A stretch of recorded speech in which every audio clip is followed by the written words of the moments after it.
पहा नवीन एपिसोड्स एकदम add free.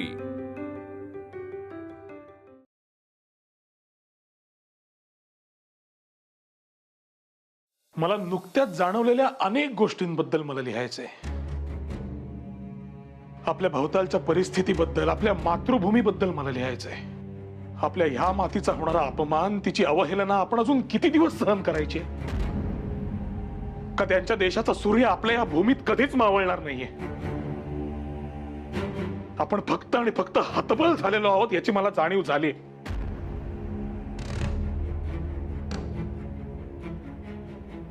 अहो किती तो त्रागा, तुम्ही असे चिडलात ना की काळजात धस्स होतं माझ्या, भीती वाटते। वासुदेव फडकेंच्या बरोबरीने काही युवक आहेत असं कानावर आलं होतं। कधी कधी वाटतं की रागाच्या भरात असेच तुम्ही सुद्धा घरावर तुळशीपत्र ठेवून निघून तर नाही जाणार ना? मार्ग निवडावा लागेल भामी। हे असे हातावर हात ठेवून नाही चालायचे। ही अस्वस्थता मला दिवसेंदिवस असह्य होत चालली आहे। या ब्रिटिशांनी केवळ जुलूम नव्हे तर मानसिक गुलामगिरीच्या बेड्या ठोकायला सुरुवात केली आहे भामी। परवा एक लहान मुलगा रस्त्यात त्याच्या वडिलांकडे हट्ट करत होता। त्यालाही त्या ब्रिटिश साहेबासारखा पेहराव करायचा होता आणि त्यांच्या शाळेत जाऊन तसेच मिरवायचे होते त्याला। हे कसलं लक्षण आहे? त्या शाळेत जाणाऱ्या विद्यार्थी दशेतल्या मुलाला आपली संस्कृती, आपली परंपरा यापेक्षा त्या ब्रिटिश साहेबाचा पेहराव जास्त मोलाचा वाटतो। यांना काय समजावणार? कोण समजावणार? आणि आपणच। मी काही शिकलेली नाही, मला त्यातलं फार काही कळत सुद्धा नाही। पण माझी काकू काय म्हणते सांगू का? एखादा वाटसरू जसा एखाद्या मोठ्या झाडाच्या सावलीत विसावतो, तशीच लहान मुलं सुद्धा आपल्या मोठ्यांचंच अनुकरण करत असतात। मग त्यांना घडवायची जबाबदारी सुद्धा त्यांच्या घरच्यांचीच नाही का? म्हणजे तुम्ही म्हणताय तसे जर त्या मुलांना ब्रिटिशांच्या शाळेत शिकवत नसतील, त्यांच्यावर तसे संस्कार करत नसतील, तर त्यांना शिकवणारे सुद्धा आपलेच कुणीतरी नको का? आई वडील जसे प्रेमाने आपल्या मुलांना शिकवतात, त्यांच्यावर मायेने संस्कार करतात, तसेच आपले संस्कार घडवणारे शिक्षण। मी काही चुकीचं बोलत असेल तर मला सांगा। नाही नाही नाही भामे, उलट किती सहज तोडगा काढतेस तू। एखादा मोठा प्रश्न सुद्धा तुझ्यापाशी बोलून दाखवल्यावर असा सोपा होतो। पुरे झाले माझे कौतुक। चला, रात्र बरीच झालीये, झोपा आता। उद्या विजयादशमी आहे। हो। काय हो भामे, माझ्या या सगळ्या विचारात तुला पुरेसा वेळ मला देता येत नाही, त्याची मात्र खंत वाटते। त्याचा त्रास होतोच कधी कधी, जसा काल तुम्ही निघून गेल्यावर झाला तसाच। पण सासूबाई काय म्हणतात माहितीये का? आपण कढीपत्ता जरी असलो ना तरी स्वतःला कमी लेखायचं नाही। माझी काकू आणि तुझी काकू याखेरीज दुसरे दाखले आहेत का तुझ्याकडे? का नाहीच? पण तरीही खंत वाटतेच।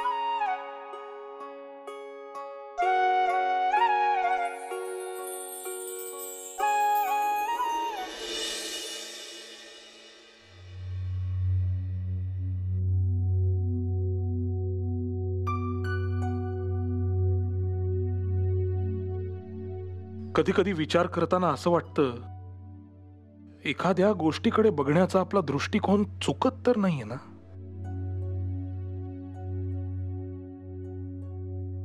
मला आजूबाजूला दिसतात ते केवळ प्रश्न आणि भामा,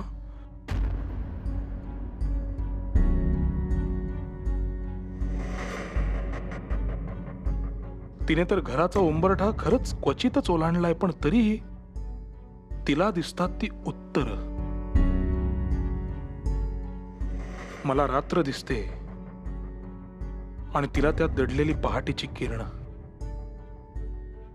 हे खरंच आहे की घरातून मिळणारं शिक्षण हे कुठल्याच पुस्तकात शोधूनही मिळायचं नाही।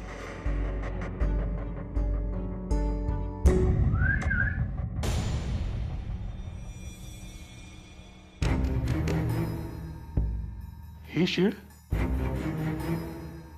म्हणजे विनायकाला?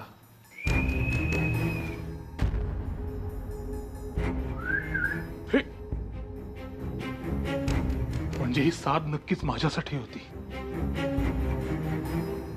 कोणालाही चाहूल लागू न देता इथून बाहेर पडायला हवे, नाहीतर काही खरे नाही.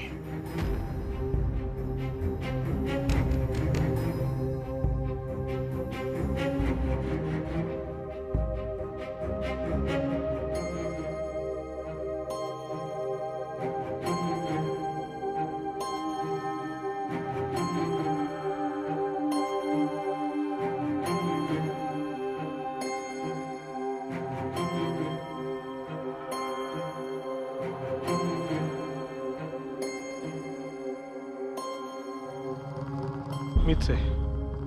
आलोय, निघूया. मला वाटलं होतं की शीळ ऐकू येते की नाही. पहाटेच्या वेळेला वर्दळ कमी असते, गोंगाटही नसतो, त्यामुळे ध्वनी दूरवर चटकन पोहोचू शकतो. हे सगळं आपण अभ्यासात शिकलोय विनायक. आणि अजून सूर्योदय झालेला नाही म्हणजे खंडे नवमी सरलेली नाही. म्हणूनच ही वेळ साधली आहे गुरुजींनी. हो, मला कल्पना आहे. म्हणूनच सूर्योदयाच्या आत आपण पोहोचायला हवं. चला, थांब थांब थांब. काय झालं? आहे, आजच्या दिवशी ज्या गोष्टीची पूजा करायला हवी ते घेतलंय की नाही पाहत होतो. आहे, निघूया. चल.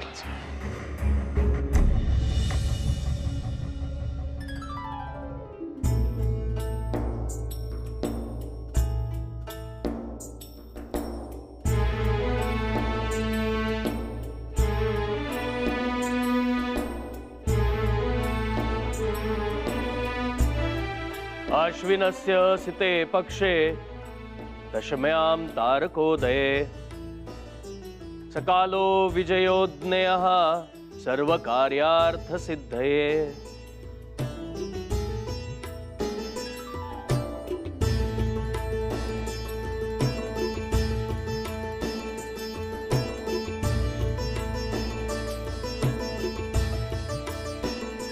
अर्थात अश्विन शुक्ल दशमीच्या तारकांच्या उदयाचा काळ हा विजय काल म्हणून ओळखला जातो.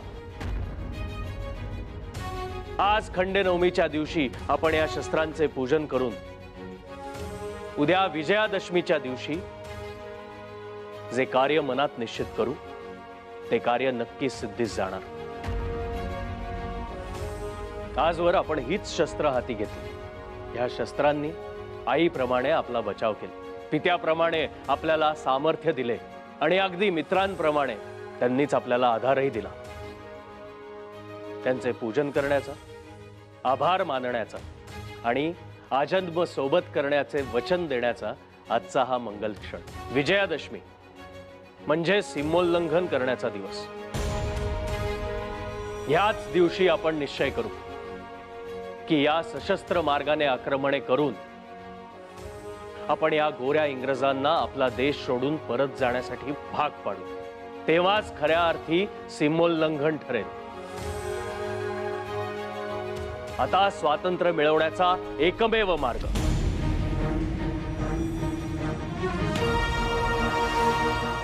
सशस्त्र क्रांती.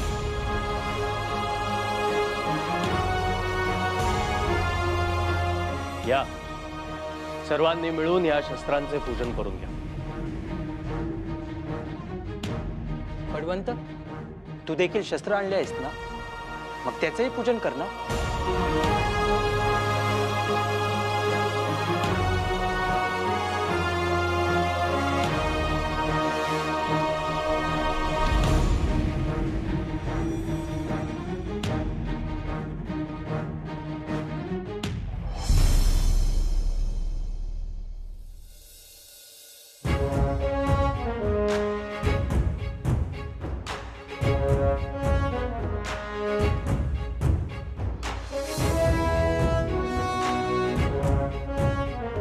का आत ठेवलेस? गुरुजी, त्या शस्त्रास कमी लेखू नकोस बाळ.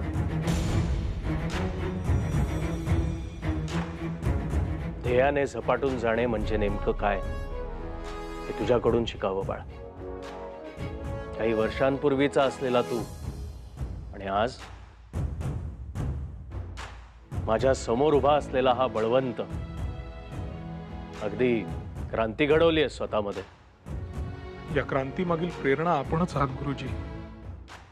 आपण जर मला आरसा दाखवला नसता तर हे कधीही साध्य झाले नसते. आपण सर्वच या स्वातंत्र्य वारीमधले भोई आहोत बाळ. लक्षात ठेव, भारत माता आणि तिचे स्वातंत्र्य हेच आपलं ध्येय. याच निश्चयाच्या ठिणगीनं मी जागृत झालोय गुरुजी.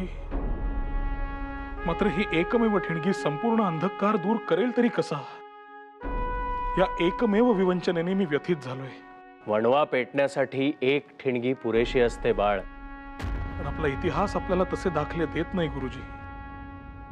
1857 चे झालेले अयशस्वी बंड आपल्या सगळ्यांच्याच काळजातली भळभळणारी जखम आहे. तेव्हा देखील संपूर्ण देशात सशस्त्र क्रांती घडत होतीच, ठिकठिकाणी घडत होती. आपणही या सगळ्यांना जमवून अतिशय ध्येयासक्तीनं काम करत आहात. लहुजी बुवांच्या तालमीत गेल्यानंतरही मला जाणवले की ते अत्यंत आसक्तीने हा लढा चालू ठेवतायत. परंतु हे सगळे विखुरलेले प्रयत्न जेव्हा एकत्र येतील, गोऱ्यांना आव्हान देतील, तेव्हाच काहीतरी घडू शकेल गुरुजी. आज परिस्थिती बदलली आहे. आपल्याला गंगेस पृथ्वीवर आणायचे आहे, परंतु त्यासाठी लागणाऱ्या भगीरथाचे तुकडे मात्र सर्वत्र विखुरलेले आहेत. ही एकमेव चिंता माझ्या मनाला लागून राहिली. बाळ, शृंखलेतला एखादा दिवा शांत झाला म्हणून प्रकाश पडणं थांबत नाही. कदाचित अपेक्षित परिणाम होणार नाही, परंतु त्याकरता वणवा शांत करणे हा त्यावर उपाय नसू शकतो. माझा रोग हा संपूर्ण शृंखला प्रज्वलित करणे हाच आहे गुरुजी, आणि हेच आपले ध्येय असायला हवे. आणि या ध्येयासाठी आपल्यासमोर प्रचंड आव्हान आहेत. आपल्याकडे धन नाही, मनुष्यबळ नाही, शस्त्रांचा पुरेसा साठा नाही. आणि गुरुजी, आपणच म्हणाला होतात, ज्वालामुखीचा उद्रेक हा पर्वतातून होतो, टिचभर ढेकळातून नाही. सत्य, अगदी खरंय. पण म्हणूनच हा लढा आपले बळ वाढवण्यासाठी आहे, आपली फौज वाढवायला आहे.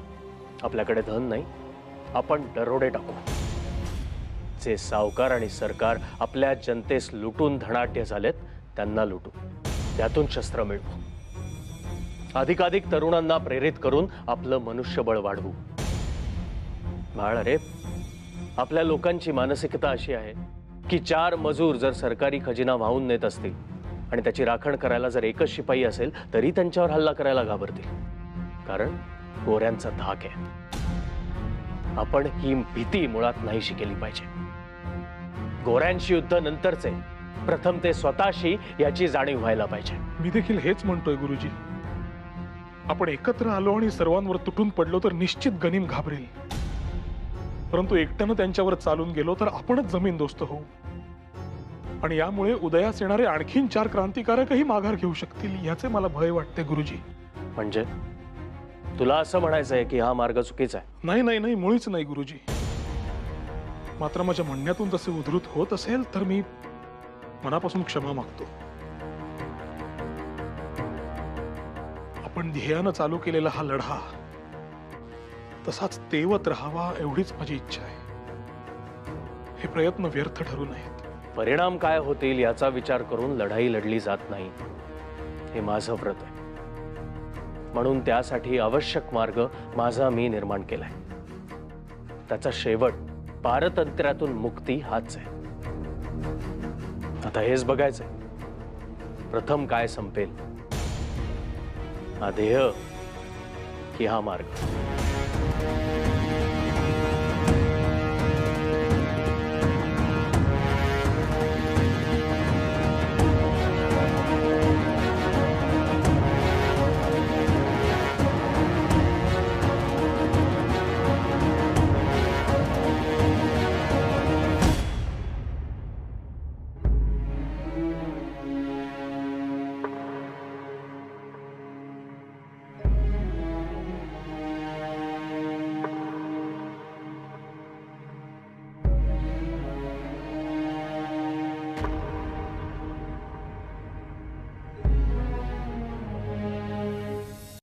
अहो येताय ना, सगळे वाट बघतायत कधीची.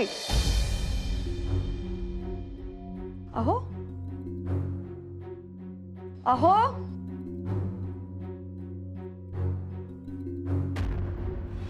खुंटीवर उपरणे आणि पगडी सुद्धा दिसत नाही. म्हणजे बाहेर गेले की काय? सणासुदीच्या दिवशी सुद्धा घरात पाऊल टिकत नाही. म्हणजे काय हे? छे बाई. भाऊजी हे कुठे बाहेर गेलेत का हो? पाहिलेत तुम्ही? नाही वहिनी, नाही पाहिलं. भामे, हा, आले सासूबाई. अगं भामे ऐकलंस का? हे घ्या. अहो तुम्हाला हार आणि तोरणं द्या म्हणलं होतं किती वेळचं, अजून देताय तुम्ही? बाई मला परमेश्वरानं केवळ 2च हात दिलेले, 10 नाही दिलेले. आता दिलेत ना नारळ, हार देतो आणून. हो, जे काही कराल ते चटाचटा करा म्हणजे झालं. हो हो. अगं बाई आलीस का भामे? मी काय म्हणते, एवढे नारळ पुरतील ना खिरीसाठी? तुझा काय अंदाज आहे? काय ग भामा? भामा हा, काय ग? अगं आज शुभ दिवस आहे आणि तू अशी दुर्मुखलेली का बरं? अगं बाई, काय गं भामे, काय झालं? प्रकृती तर ठीक आहे ना? काही काळजीचं कारण नाही ना? सासूबाई मी यांच्या खोलीत गेले होते. हे नाही आहेत खोलीत. नाहीये म्हणजे? अगं कुठे गेला कुठे तो? नीट बघितलंस ना घरामध्ये? इथेच असेल कुठेतरी. नाही हो, सगळीकडे पाहिलं मी. पगडी सुद्धा नाही खुंटीवर. म्हणजे बाहेरच गेले ना नक्की? काय करावं बाई, या बाळाच्या पायाला इतकी भिंगरी का लागलेली असते ना, मला हेच समजत नाही. आता घरात सुद्धा पाळत ठेवावी का हो यावर? भामे आता तूच सुतासारखा सरळ करू शकतेस याला. नाही आम्ही हात टेकले. अहो मी काय म्हणते, नाही नाही नाही, कृपा करा आता काही सांगू नका मला. मला माहितीये तू मला काय सांगणार आहेस ते. जा आणि बाळला शोधून घेऊन या. आणि मला काही जमणार नाही. या बळवंतराव. बाळ इथे लागाला करू नकोस हा. होय. अरे पण कुठे गेला होतास तू? मला वाटलं त्या दिवशी सारखं न सांगताच निघून गेलास की काय? काकू सणासाठी आलोय ना मी. जाईन कसं? अरे हो, पण स्वारी गेली कुठे होती इतका वेळ? हा. काय सांगून जाण्याची, निरोप देण्याची रीत असते का नाही? हो हो, मी गुलटेकडीवर गेलो होतो चालायला. वसतिगृहातली रोजची पहाटेची चालायची सवय, त्यामुळे आजही गेलो. आणि तिथे कोणाला सांगून निघण्याचा प्रश्नच नसतो, त्यामुळे आजही राहून गेले. पाहिले, एका दिवसात घराचे वसतिगृह केले यांनी. आम्ही काय कुणाच्या खिसगंटीत सुद्धा नाही.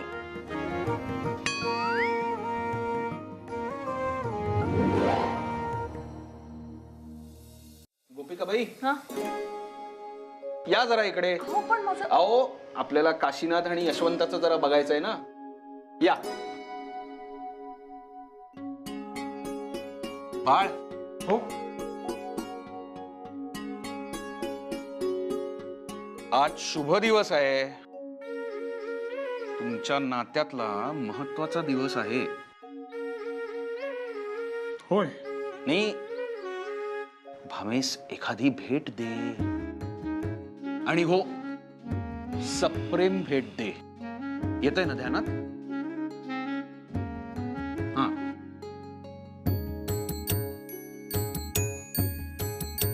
अहो लांब बाबा मध्ये सोहळ्यात आहे मी. आणि सण आहे आज, लक्षात आहे ना? हो, स्नान सुद्धा झालेलं नाही आपले. तसेच गेलात बाहेर?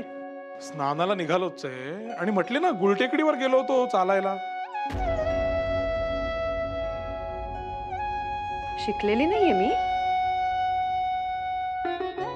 पण डोळे वाचता येतात मला. आणि तुमच्यासारखे तुमचे डोळे खोटं बोलत नाही. दूर व्हा तुम्ही आधी. होय होय. सोहळ्यात आहे मी, सांगितले ना. आणि काय हो, घरापासून लांब गेल्यानंतर घराचे सगळे नियम कुळाचार विसरलात की काय? भामे, एकीकडे म्हणतेस माझे डोळे वाचता येतात, पण त्या डोळ्यात दडलेली द्विधा मनस्थिती दिसत नाही तुला? माझ्या वागण्यावर बोट ठेवतेस खरे, पण माझे व्यथित झालेले मन तुला कळत नाही. असे काय घडते तुमच्या मनात? जे काही असेल ते स्वच्छ स्पष्ट सांगा.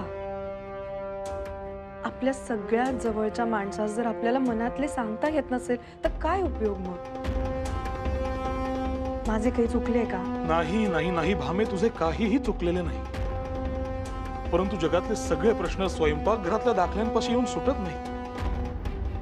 मला देखील तुला सगळे काही सांगायचे आहे, परंतु कसे सांगावे आणि काय सांगावे या विचारात मी असतो. वेळ येईल तेव्हा सगळे काही सांगेन. तुझ्यापासून काय लपवायचे? अहो, तुमच्या मनातले सर्व काही आत्ताच मला सांगा असे माझे म्हणणे नाही. पण एक मात्र लक्षात ठेवा, जेव्हा तुम्हाला कधीही काही सांगावेसे वाटेल, बोलावेसे वाटेल, तेव्हा फक्त एकदा मागं वळून पहा.